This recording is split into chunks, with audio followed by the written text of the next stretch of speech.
Good evening, everybody. Welcome to Clark's Bar for episode 4 of the Iarmhi TV Intercounty podcast, where tonight I'm joined by both hurling and football men. I'm surrounded here in the middle, because I'll start on my right hand side where Gerry Buckley is over there. Closest to me, Denis, Glennon, only man in this room that has a Leinster senior football medal. On my left, Brendan Shaw, and on my extreme left, Pat O'Brien. Now, I've just after being corrected because there's a man in the room that has a minor football medal, and it's also his birthday today. That's Tom Brown, our producer. So, Mr. Brown, congratulations, you've done well. You've made the 43 despite all the attempt, but anyway, well done, Tom, and happy birthday. We hope you enjoy the rest of your evening. He hasn't got the free pass yet, but a bit to go yet, Tom, but it'll be grand. Lads, tonight, we've plenty to look back on the weekend. The Brother Bosco Cup final, Gerry, I know one of your favourite competitions, so we'll come to you on both that, and Denis as well. We're going to look at the senior hurling yesterday. Brendan involved with that, and Pat was in it, as I was indeed as well. And we look forward then to the senior football game away in Newry next Saturday evening, 6 o'clock throw-in. We also have our nominees for our player of the week, and we'll give out the winners of last week's hurling and football in time. Gerry, the Brother Bosco Cup, and actually just before I come to the Brother Bosco Cup, last week on this podcast we mentioned Kevin Jordan and congratulated Kevin on winning the President's Prize. Now, you informed me afterwards, of course, when it was too late, but I said, Gerry, we won't let you away with it. So now, Gerry, will you tell us about your President's Award? Good God, I wasn't expecting to be put in the spot. I'm bragging about myself because I'm not. Yeah, I got in 2007 for writing histories of the Hogan Cup in football and the Croke Cup in colleges hurling, and which it was a lovely thing from Nicky Brennan. And just to say in that regard that, ironically, I got a call the last couple of weeks from the chairman of the All-Ireland Colleges Council, or Post-Primary Schools Council as they call themselves now, Liam O'Mahony, just to update those books this year. So it would be a real dream of mine if the winners this year could be Coláiste Mhuire, just to bring it up to speed. So 2 games to go, no pressure, 2 very difficult games and game at a time, but I think it would absolutely be fabulous if that was the case. But we'll cross that bridge when we meet it. But I suppose the first thing to say is heartiest congratulations to Coláiste Mhuire. 2 Brother Boscos in a row is a phenomenal achievement, and everything we talked about last week came through. We said it'd be a great occasion, a big crowd, and lucky with the weather, thanks be to God, for once not a deluge of rain, and well done to the grounds staff in TG Park Keys-Oak for having the pitch in good nick and then able to handle the hurling on the Sunday. The only thing I got slightly wrong is I thought it would be very, very close, and in the end Coláiste Mhuire won by 6 points. It was very close for 3/4 of the game, but in the end there were worthy winners, and fantastic achievement. Congrats to the management of Dean McNicholas, Matt Carney and Brian Murta, and good luck to the lads in the All-Ireland semi-final, where they'll play the winners of Abbey CBS from Newry and St Pat's Dungannon, who played a riveting McCrory Cup final draw yesterday, and the replay is Friday evening. Trip up to the north required then, I'm sure, for management. Denis, you were in there as well. As Gerry said, it was close because at half time the Maras actually leading by a point. And I suppose we had one of the best individual performances that we've seen in Cusack Park, or I've certainly seen in Cusack Park for a while, from the number 14 from Maris in McHugh. I think he ended up with a total of 2-8, which was a phenomenal return for any one player. Yeah, and last week we spoke about him. We knew the quality he had. He's a special player. I've been speaking to a few of the fellas from Garrycastle that know him, and they're saying to me that he's the best young talent they've seen in 20 years coming through the club. So when you have people like that talking about him, you know that he is a special talent. We also spoke about Will Scahill as well, that he was going to make a difference in the game. He scored a great goal, was involved in the other 2 goals and kicked a couple of points. I thought he did very well considering the amount of attention he got in the game.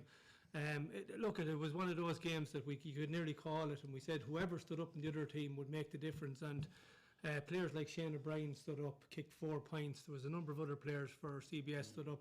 It was a great game of football, but it happened nearly as we spoke about last week. We said if them lads stood up that they would get CBS over the line, and that's what happened. Yeah, Rory O'Brien, now I better correct you on that. Rory O'Brien. Yeah, that's all right. That's sorry, slip of the tongue. And again, his midfield partner, Christopher Ormsby, had been missed the hurling semi-final with injury. Was probably a little bit rusty coming into the game, but like for that 20 minutes, I think at the start of the second half, maybe 15 minutes, he ruled the airways, and the Maras couldn't win a kick out. They couldn't actually. Mullingar pressed them right in, and they couldn't get out. Yeah, and we did speak about that. We weren't sure if he was going to play the game, and actually, I didn't realise Dylan Burke was missing as well. Another very important player to CBS. A very talented footballer. So they were without him, and I suppose Orangebury wasn't at full strength. So there are those little things going against them, but it's a credit. It just goes to show the strength and depth that was in that team. That they all stood up when they needed to under a very pressurised game. We knew going in there, you could just see from the atmosphere and the crowds that were going to this match, they were treating it as much as we would a Leinster final with Westmeath. It was that big of a game to them. So them young lads were under pressure, the fact that they were so heavily favourites. But they got over the line, and it's a credit to them, a credit to the management. And I know Dean McNicholas myself, he's a calm, collective sort of an individual. And I'm sure that had a bearing in the dressing room to calm the lads down, and would definitely have assisted them at half time when they were going in 1 point down. Yeah, which probably was against what they would have expected, I'm quite sure. But going back to the occasion, Brandon, you were in there as well.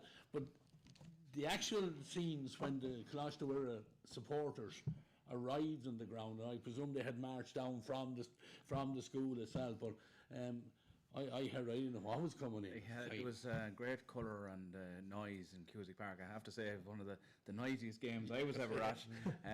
There was the school, the CBS marched down from the school in convoy, and whistles, and there was great colour and smoke bombs, and then the Maras arrived, and they had balaclavas on, and there was a lad with a big drum, and there was you couldn't talk to the person beside you, it was that loud, and but just added to the unique occasion. I think it was a fantastic atmosphere, and that contributed. Like the game was very high quality. I have to say the two teams were superbly coached, and there's great.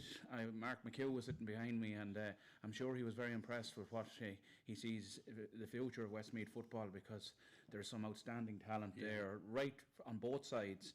And like we talked about the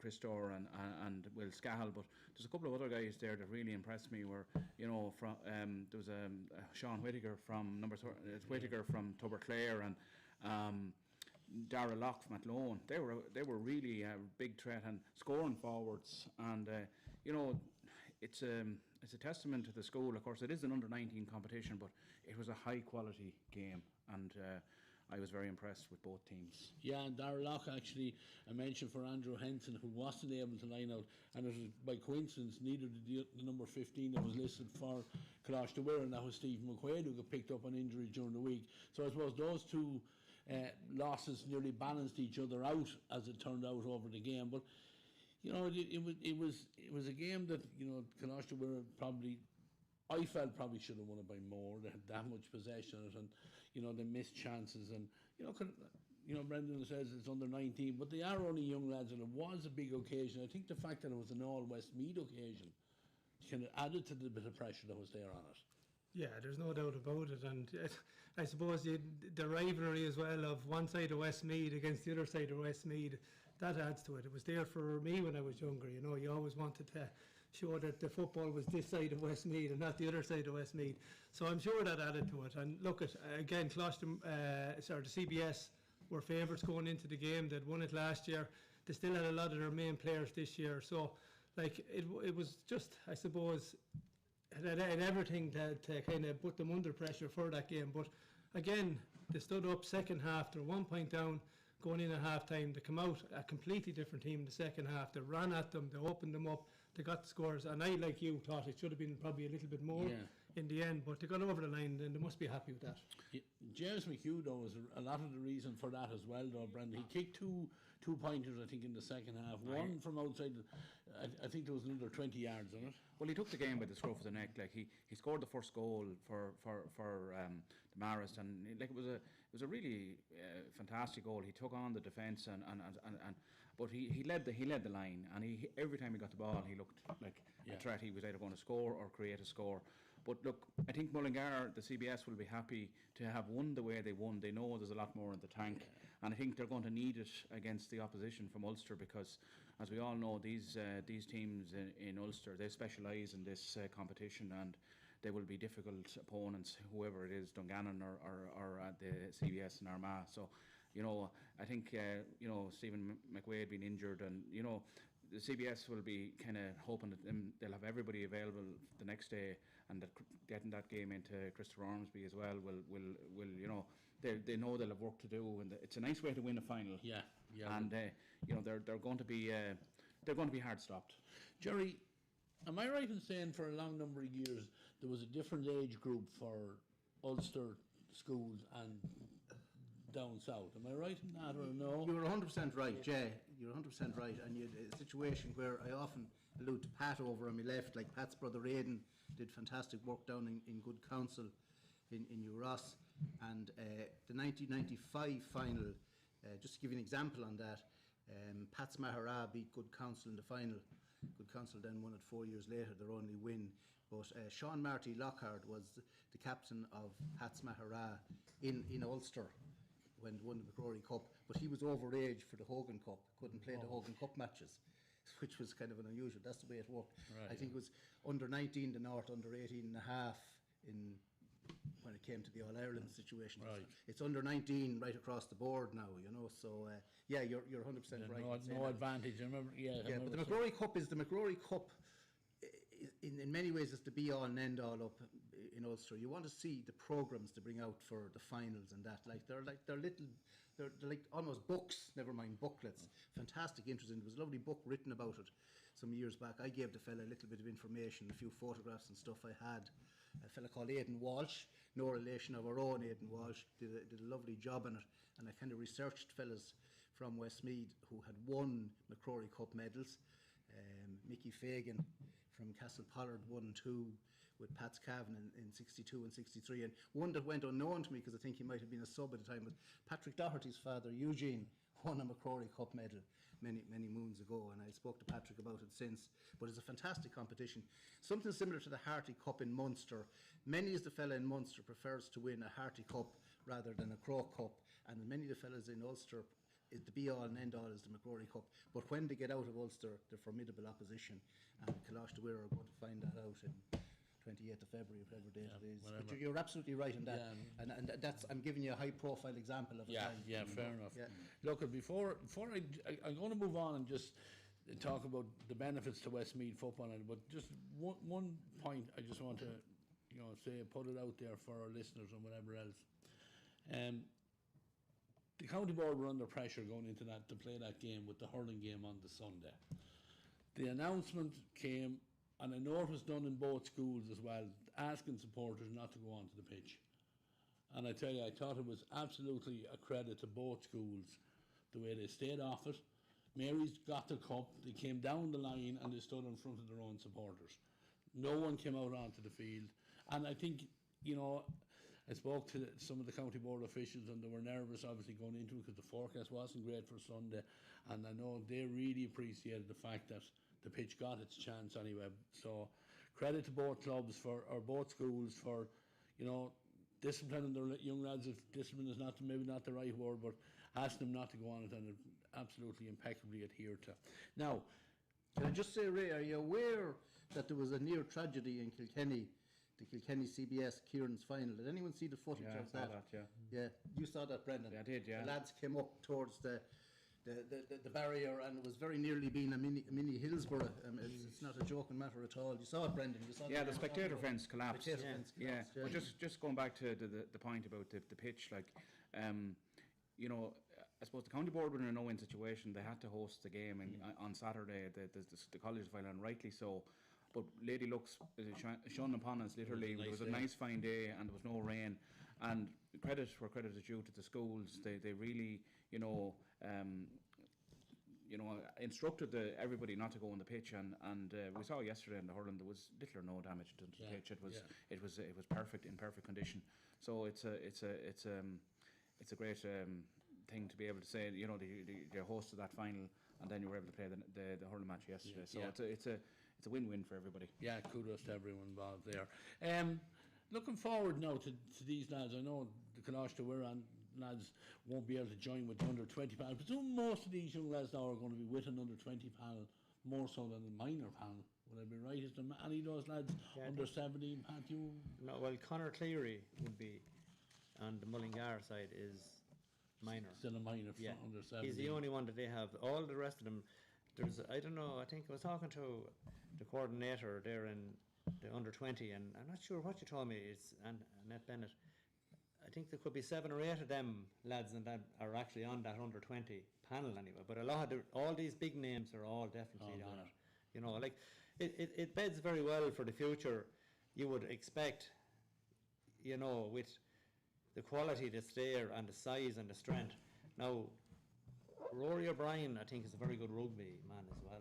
You know, and at 6'9", as his father told me one day, I'm sure everyone in a line out is looking for the like of this fella. Yeah, you know, yeah. so you just don't know yeah. down the line what avenues different young lads will take.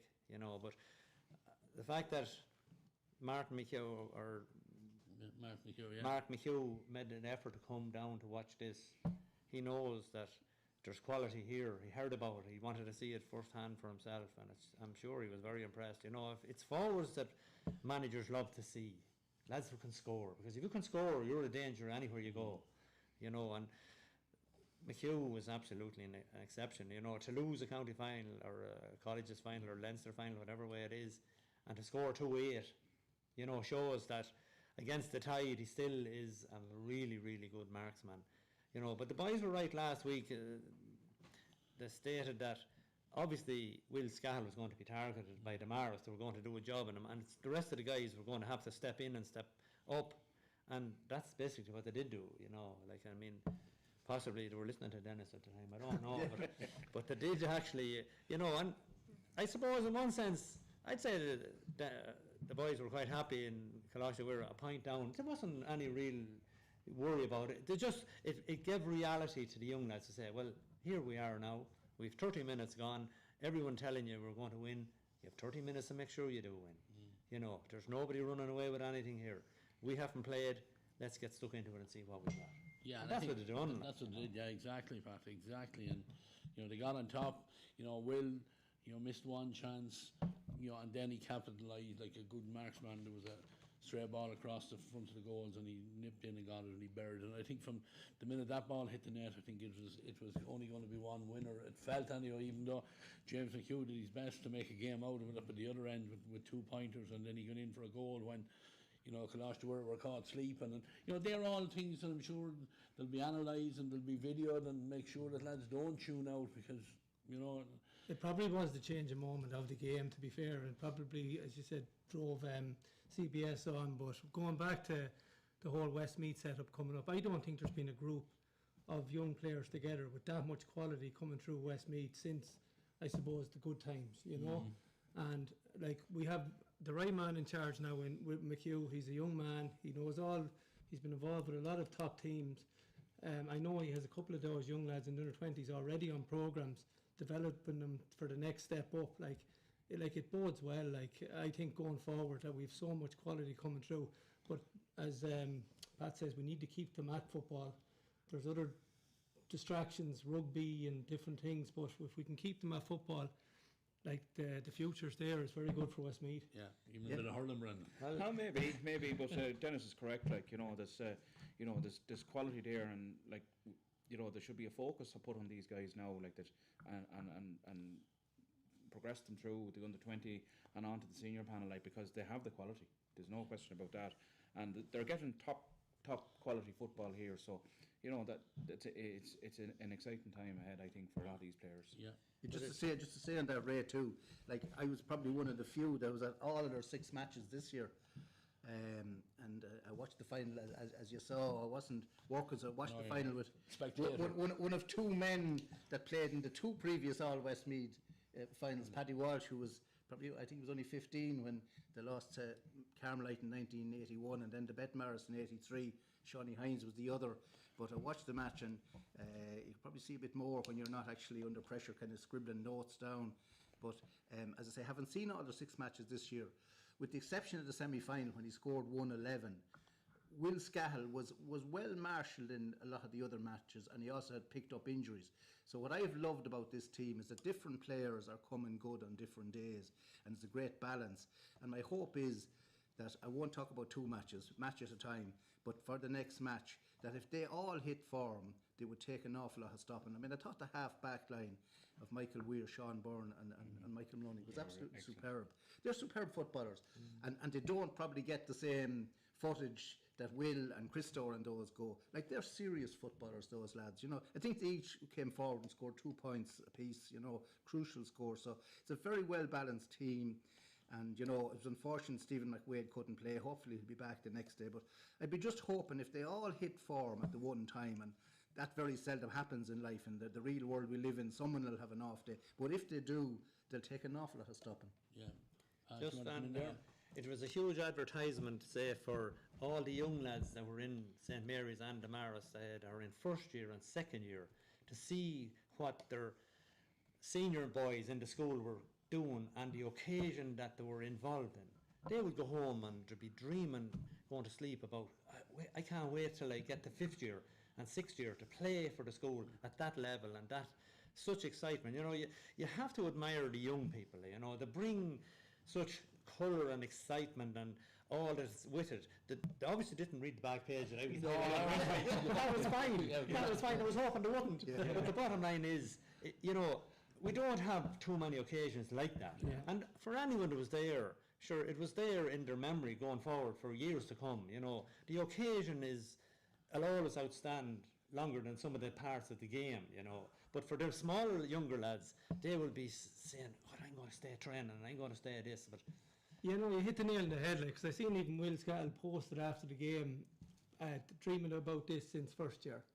So, like, he was thinking about it, you know, it's what you said.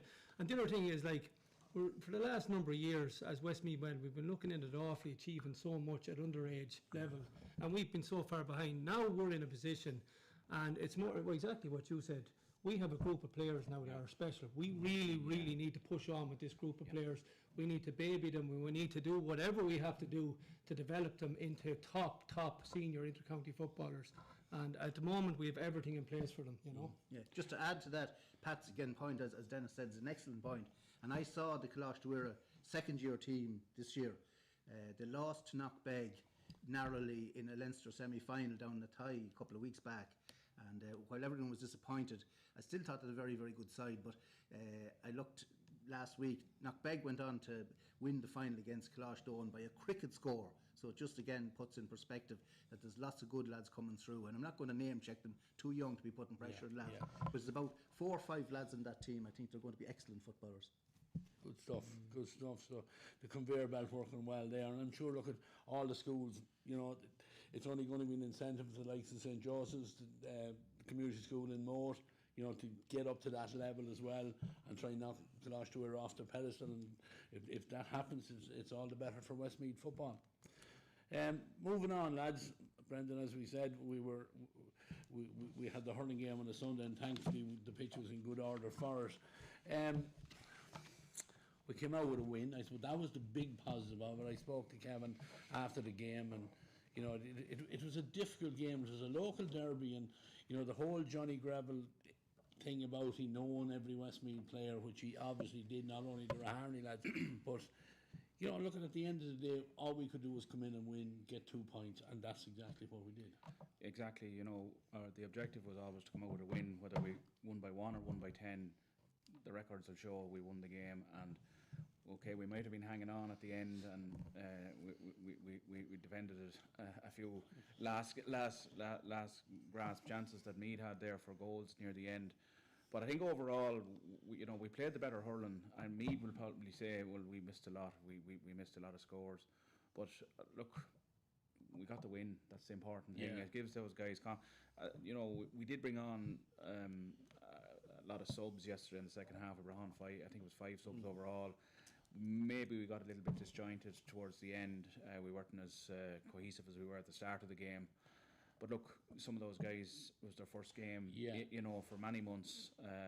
You know, coming into a battle like that, it's not easy, and they learn from that. And you know, we're a work in progress. We have to acknowledge that. It's a lot of guys are finding their best positions, and the management are trying to figure things out as well. So it's early days in the journey of this team.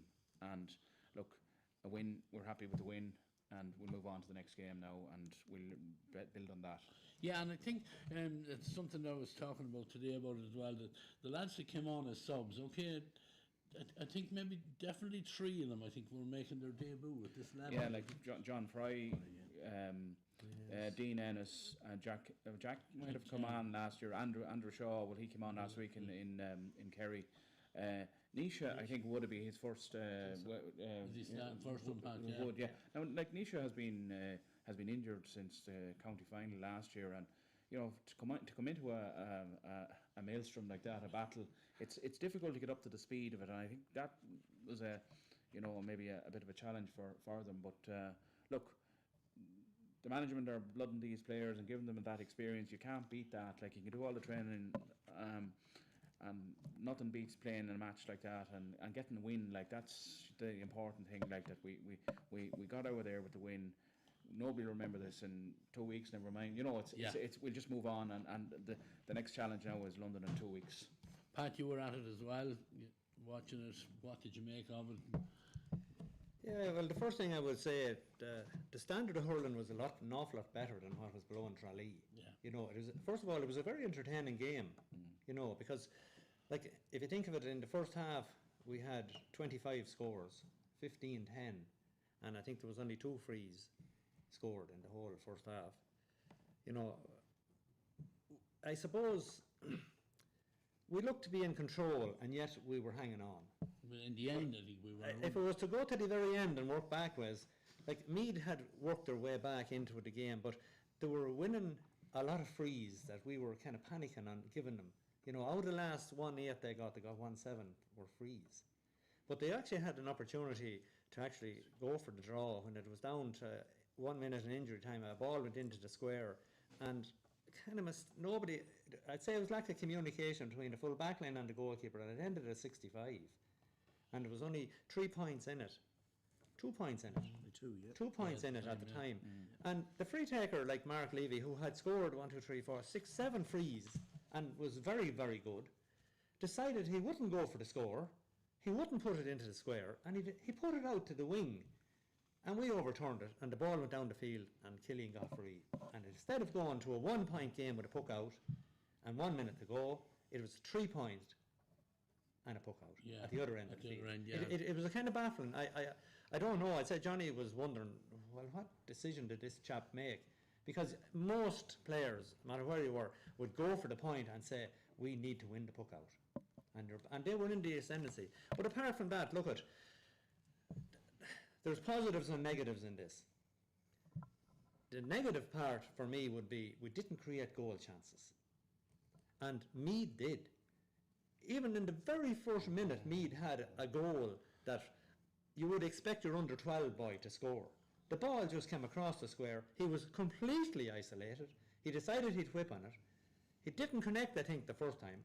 And he panicked, and it went wide. He scuffed it wide. It was completely let off. Yeah. Like, Meath had hit 4 wides before we got going at all. You know, and their first score didn't come for 5 minutes, and we had already 3 on the board at that stage. It's a little bit like the Kerry game in that sense, that we got off, you know, they had a couple of wides, the next thing we get 2 or 3 points in a row on it, and they got back into it then. Yeah, but we scored 25 points, you know, which is a fair score. I think my reckoning, it was 11 frees and 14 from play, so that's a good return at this time of the year.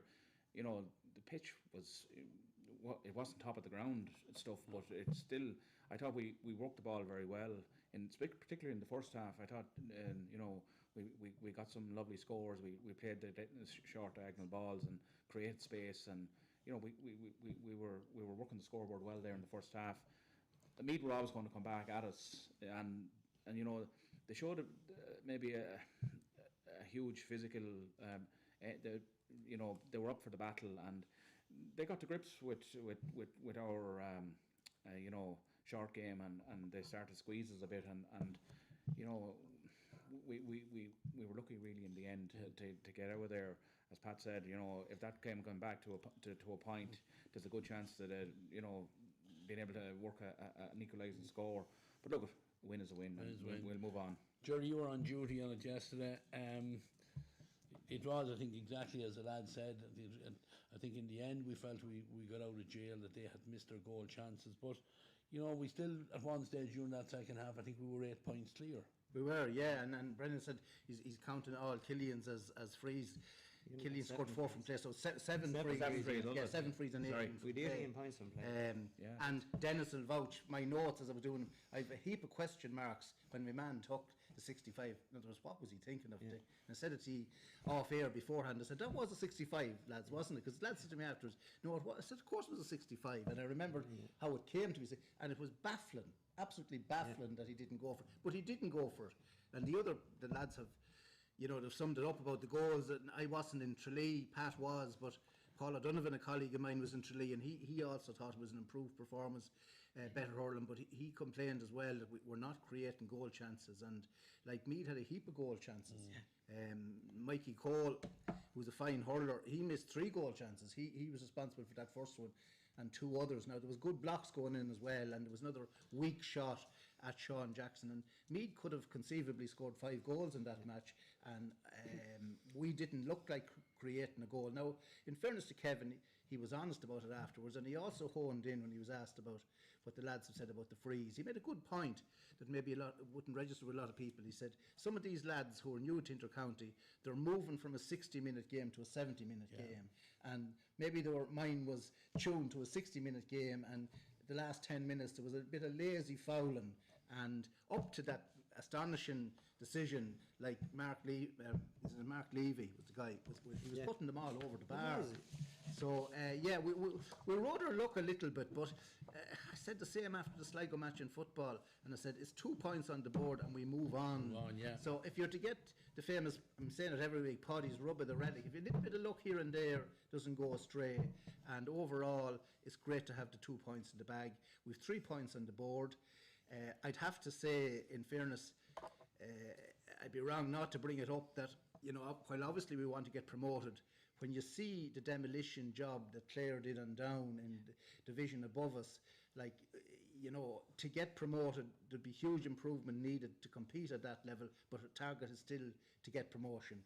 But a very decent start, 3 points on the board, and a couple of matches coming up that we should win. We should win, and again, my great friend Paddy Flanagan used to always say it, win the matches you should be winning, and Kevin said the very same. You know, there are matches in this division we should be winning, and we're targeting winning them. Yeah, and next one is away in London in 2 weeks. Yeah, well, that'll be, and again, as I said to Kevin after the game, like, it'll be another chance to get lads together. It'll be another chance to players to get to know each other as well. But one thing we've spoken probably about is being a new team. Now, Kevin is very much trying to play that down. It is a change that we have players coming in, but a lot of these players have played, with the exception really of the subs that he got on. Yes, I think 3 or 4 of them, as we said, are new to the whole situation, and like to come into that cauldron, because there was that way, kind of the momentum we had lost when he was bringing in subs and that, you know. So yeah, I mean, you know, you don't really, you can train all you want, like, but really you don't really know really how a player's going to react until it comes to the game, and when you come to a tight finish like that, that's where you see what players are made of. And like Gavin and the management team, they'll have learned a lot from yesterday too. You know, maybe bringing on 5 subs wasn't, maybe they had to bring them on. Some guys were just out on their feet, but you know, these guys are all learning, and I know some of them like have a good lot of experience. Like I thought Johnny Birmingham had an excellent game yesterday, and the same in Kerry. He was outstanding the whole way through the game. You know, he was very very composed there, and you know, there's a lot of positives there. You know, we had Darren McCormack wasn't playing yesterday. He was suspended, and he's another player now that will be back for the London game. And like, this London game now is it's a dry run for the McDonough, who we have to go over there as well. So look, it's another, you have to, you know, it's not too often you have to fly to another country to play a match. But look, this is all part of where we're at now, and you know, we just hope that we can build on someday and just, you know, keep motoring forward, as they say. Before I just go on to mention a few more players, I just want to announce the winners of our Player of the Week for last week, and on our Instagram poll. And in the hurling, it was Eamon Cunyon who got the award, and for the football, it was Ronan Wallace. Now, this week's nominees, again, just I'm going to mention these before because we're going to talk about the three of these lads. Hurling nominees for this week: Conor Shaw, Owen Keys, and Killian Doyle. Now, Pat, Gerry, Brendan, you were there. I'm not sure, Denis, you were there, but I thought probably yesterday was one of Owen Keys' best games in a maroon and white jersey, where he was quite content to keep the scoreboard ticking over, taking these points, and I think he ended up with 5 from play. Yeah. You know, which is it's a fair return, and any day of the week. And I thought he showed great composure. You know, there was times maybe before this he would have gone for goals and maybe lost an opportunity, but he got scores when we needed scores yesterday, I felt. He did, and I tell you what I liked as well too.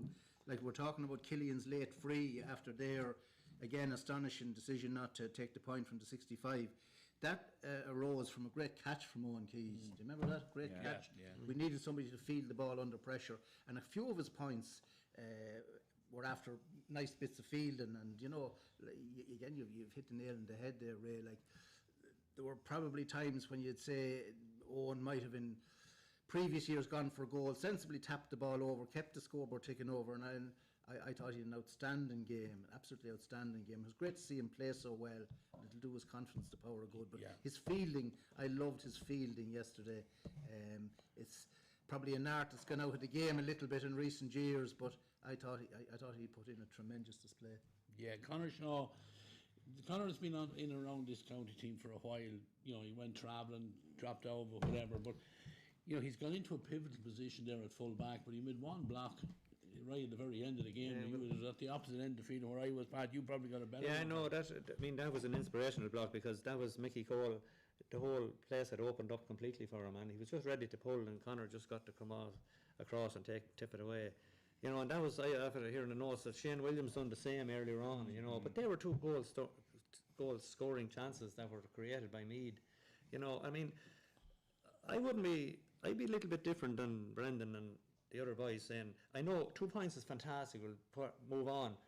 I wouldn't be happy moving on without addressing a lot of the issues, like too many frees are definitely conceded. You know, are we not learning the proper tackle?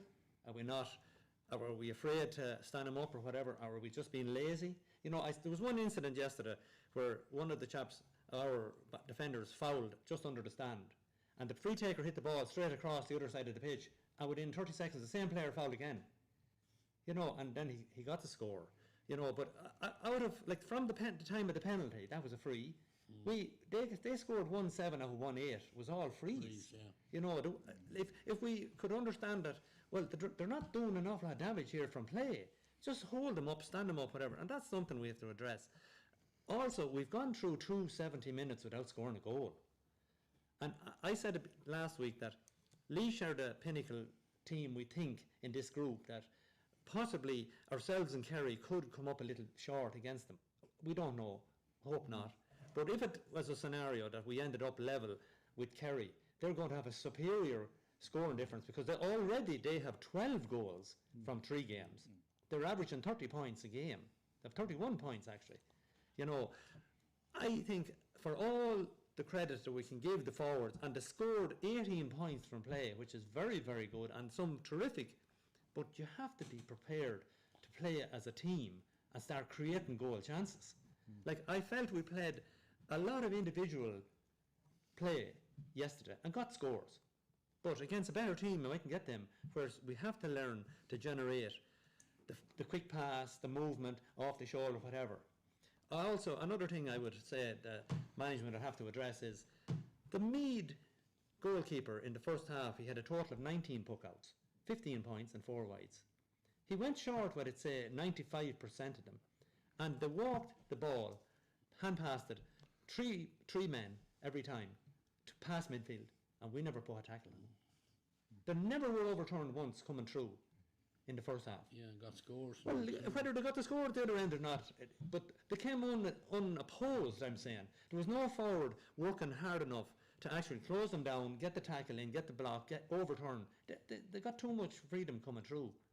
Whereas when we play like that against, well, even Laois, you're going to be in serious bother because your defence will be under so much pressure with the ball coming in all the time.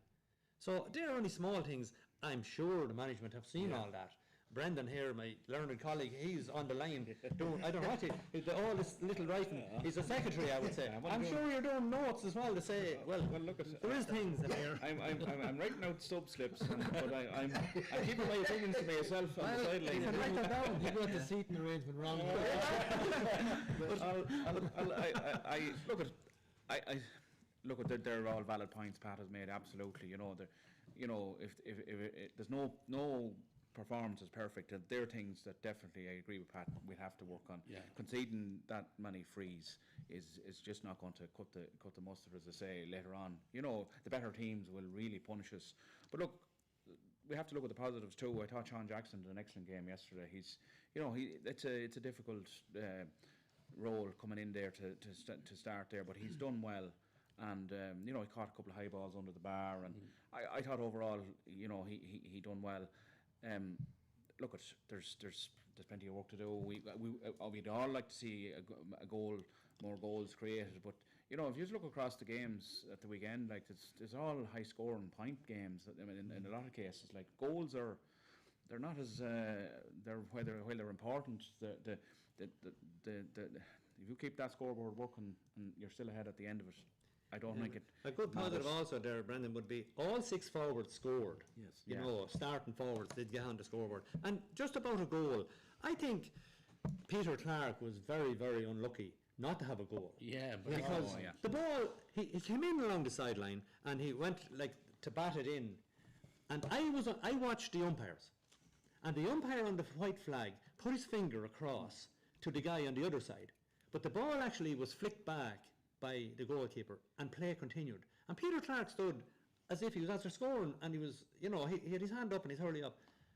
And it wasn't given. Now, I'm no Hawkeye to know whether it was in or out, but I'm only going by what the umpire was doing. Yeah. And the least the umpire, if he did make a decision, and I know for being on the post myself, if you make a decision and you're not sure about your other chap, you'll call in the ref.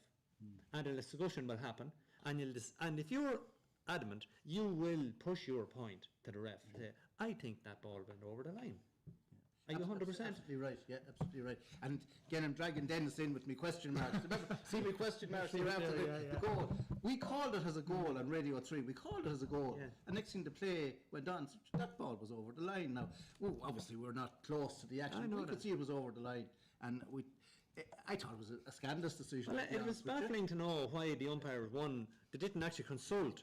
And look, I've seen it happen in the biggest game of the club championship 2-3 years ago with St. Thomas's and O'Loughlin Gales. The Loughlin Gales, the Thomas's lad, he actually caught the ball on his chest and he fell inside the line, got up and came out, and there was no goal. It was absolutely, it was, and I was saying at the time, if this ends up less than 3 points, it'll be murder. Yeah. And Loughlin's were beaten by 2 points. Yeah. It was scandalous. Yeah. But decisions go and decisions come. You have to play with it. But it was a bit, it was a bit unfortunate for young Peter, and I suppose he was a bit frustrated as things happened, But that's, you get some, you lose some. Yeah, but absolutely. And just again, to be fair to Kevin O'Brien, and Pat's points, as ever, are validly made. When it was put to Kevin after the game about the concession of frees, he said, yeah, very disappointed with that and something we have to work on. So, and I'm sure they will work on it. And we got out of jail a little bit, but I think all the points Pat have made, Kevin was kind of weird him afterwards. He went on to about the lack of goals. So, listen, it's a good start, but far from a perfect performance. And as Pat said last week, playing Meath, if you were playing them in marbles, it'd be a tough game. And look, it is what it is. Well, Meath, in fairness, look at the brought. And I'd say if you look through the team sheets there, the county champions of the Meath, I don't think there's anyone from them here today. Like, I thought it was baffling in below in Cork. Sarsfields are the Munster, or they were the Cork county champions for 2 years and a Munster last year, and there's nobody on the Cork panel. So Meath are no different. So whether there's upheaval or just don't want to play, but Johnny, in fairness, he got a fair tune out of them. They're a big physical side. They work the ball quite well, but it's good to win. These are the games we have to win. I would look at this as a kind of a mini league. Kerry, Laois and Westmeath, and the other 4 teams, you have to beat them. Now, we've beaten the first one, Meath. We must go to London with a positive attitude and total focus on it, because when you go to London, I've been there several times, you're just not sure what you're going to meet.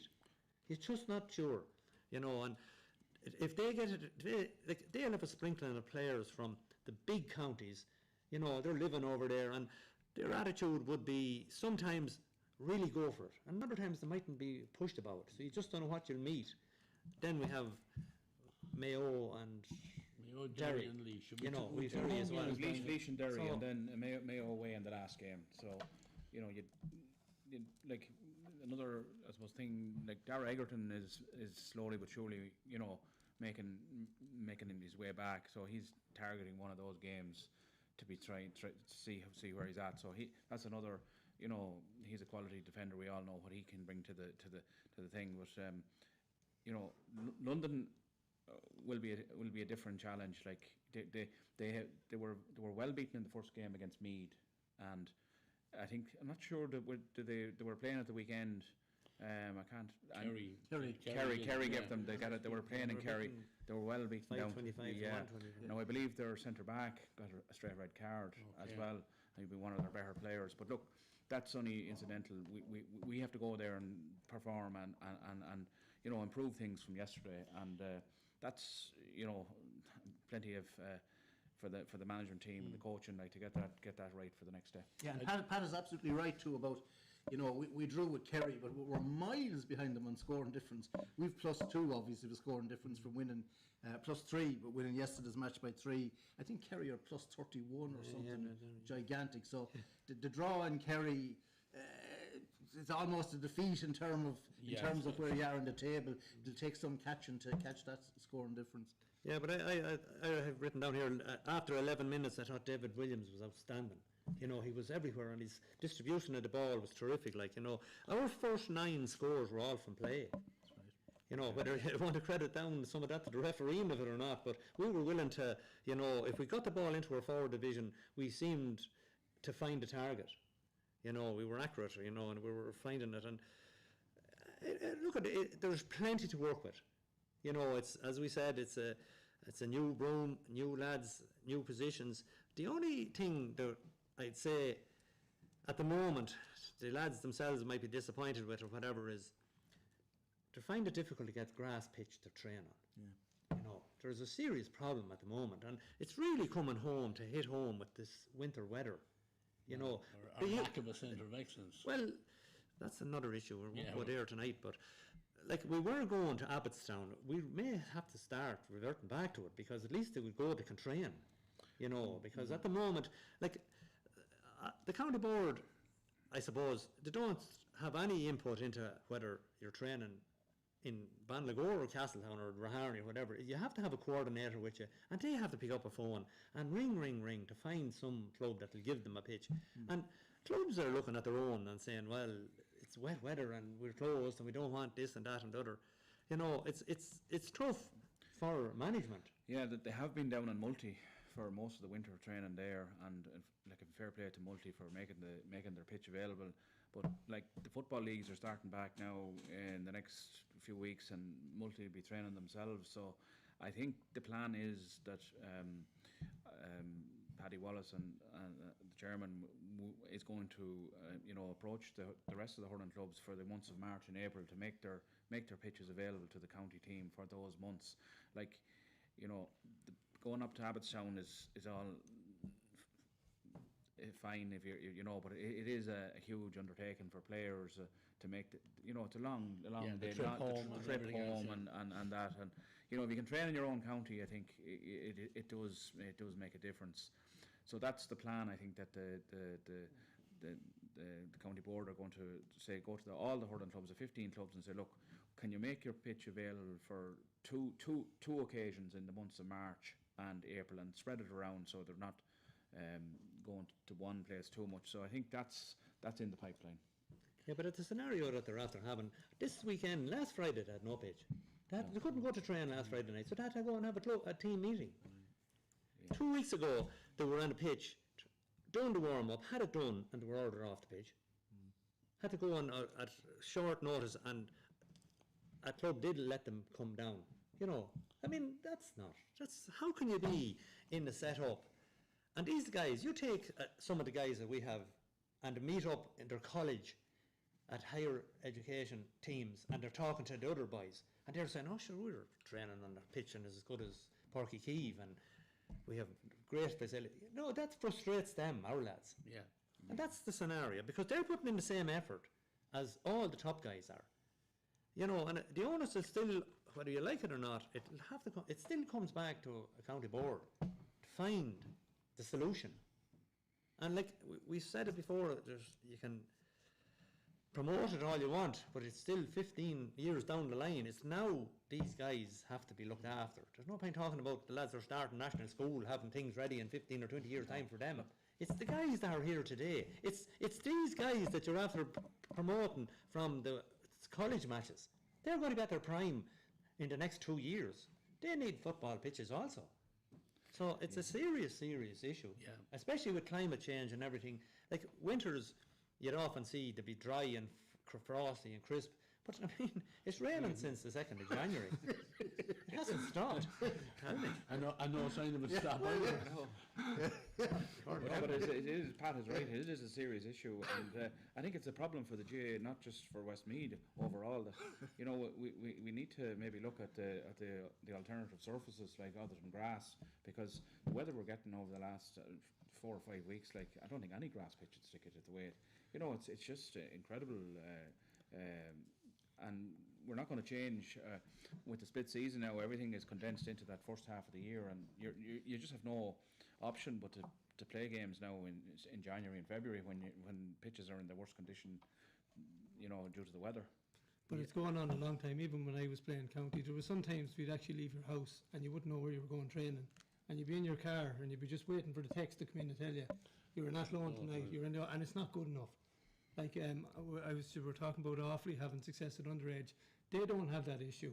They know where their underage are going training. They know what's in place for them. Westmeath lads deserve the same thing, and it needs to be put in place as soon as possible. We're talking about these young lads coming through now. Like if we lose them, and we lose them because it's not professional enough and the facilities aren't there for them. Well, that's on the county board, and I think they need to get that in shape fairly quickly.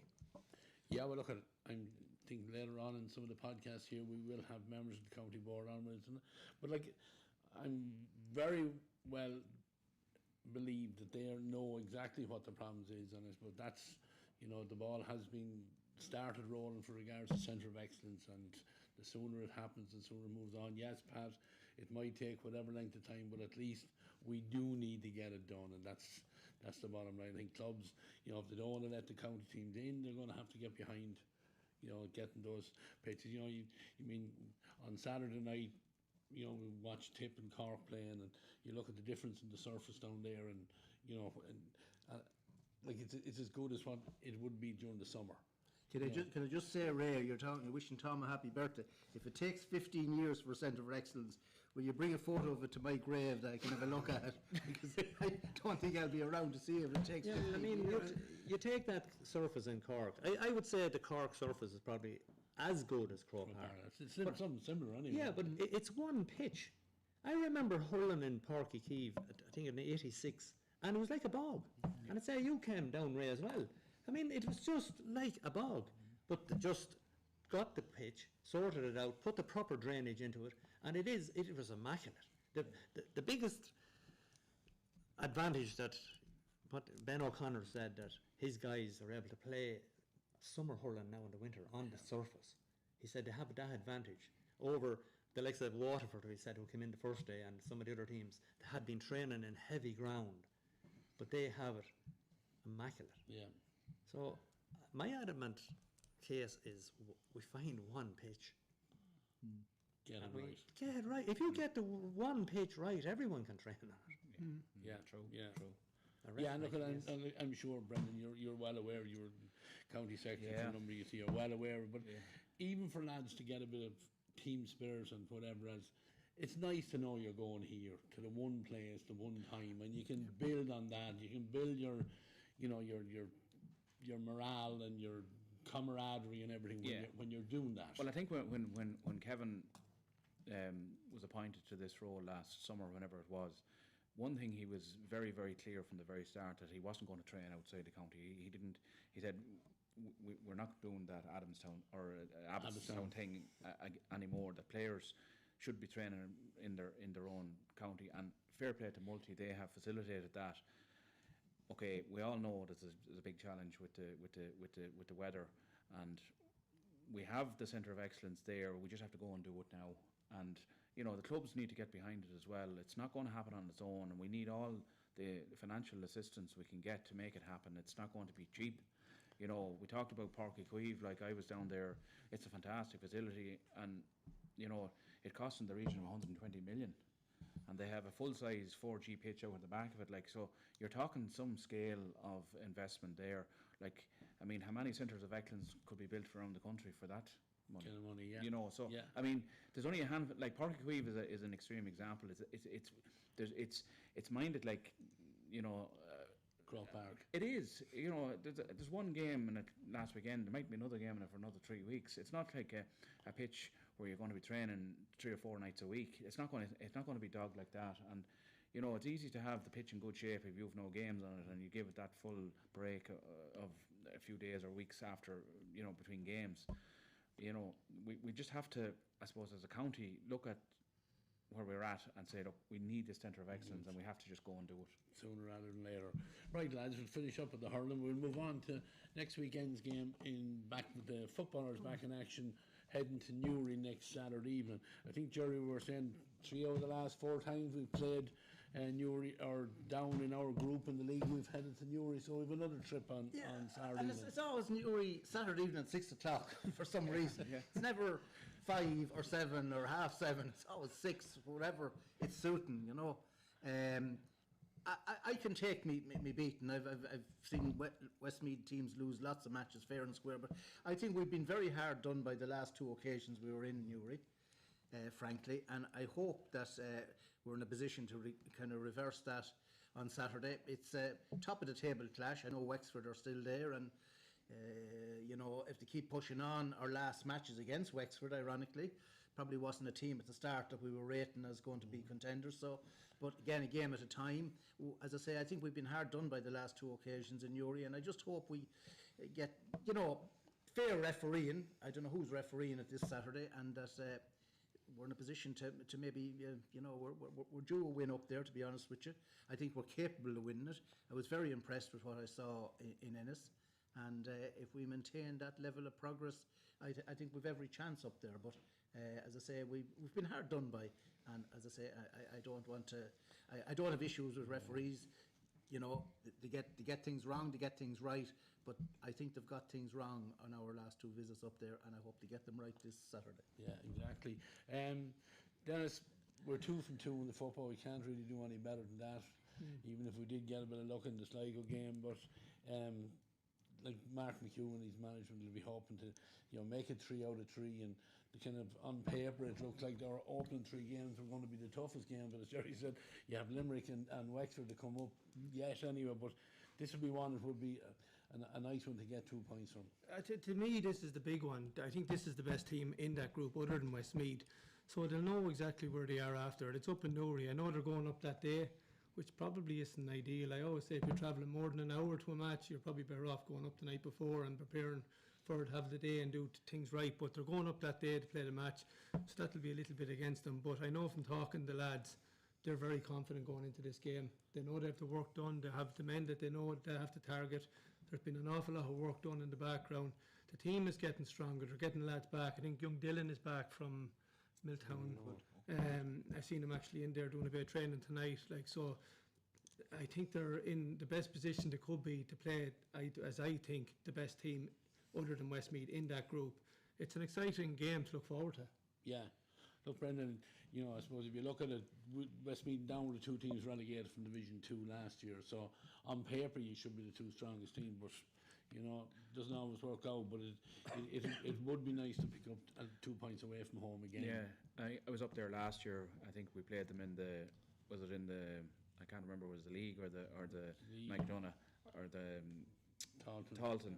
But like Park Esler now is a real fortress for them, and they're very difficult to beat up there, and you know, I think, Gerry, you might correct me wrong, I think we scored 25 points up there last year in the game. We're still beaten. It was a heartbreaking defeat. We were beaten by the last kick of the game. The ball going over the bar when the buzzer was going. Yeah, exactly.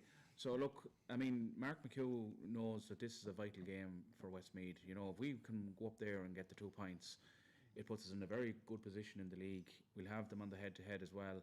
And the way things are shaping up in Division 2, you know, if we can finish in first place in Division 3, there's a huge bonus there potentially. Kildare are going well in Division 2, and they won the Tottenham Cup last year, so the top team in Division 3 could actually qualify for the Sam Maguire this year.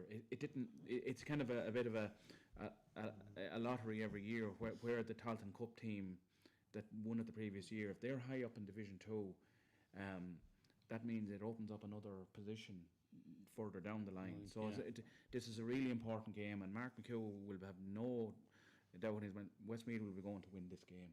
And you know, they're in the right place now. There's a bit of I was at the Sligo game. I wasn't at the Clare game, but you know, the first game against Sligo, there was issues there in the middle third, winning the kick-outs.